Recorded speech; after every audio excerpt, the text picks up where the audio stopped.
ஆரம்பத்தில் திருப்பரங்குன்றம் யாருக்கான கோயில்? முருகருக்கானது. அப்படிதான் எல்லாரும் நினச்சிக்கிட்டு இருக்காங்க. அப்படி அல்ல. அதெல்லாம் முருகனுடைய அறுபடை வீடுகளில் ஒன்று. அது உண்மைதான். ஆனால் இது அடிப்படையில் என்னென்னா அது ஒரு சிவனோட தலம் தான்.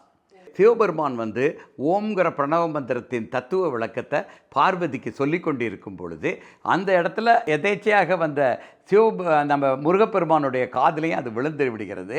அது காதில் விழுந்த உடனே இவருக்கு என்னதுன்னே தெரியாமல் ஒரு தெய்வீகமான ஆற்றலை, ஒரு காலத்தால் அழியாத ஒரு கல்வியை கற்றுக்கொள்கிறோங்கிறதுல அதில் நின்று அதை முழுமையாக கேட்டு விடுகிறார். அப்போ குரு ஒரு தகவல் இன்னொருக்கு கொடுத்துடுறார், ஒரு வித்தையை கற்றுக் கொடுத்து கொண்டிருக்கிறார்னா அதை அடுத்தவர்கள் பார்க்கக்கூடாது, கேட்கக்கூடாதுங்கிறது தான் அடிப்படை. விதிமுறைகளுக்கு அதுக்கு அதை மாறிவிட்டதால், மீறிவிட்டதால் கடவுளுடைய குழந்தையாக இருந்தாலுமே அவருமே முருகப்பெருமானே ஒரு கடவுளாக இருந்தால் கூட அவர்கள் தான் விதிமுறைகளை முழுமையாக பின்பற்ற வேண்டும்.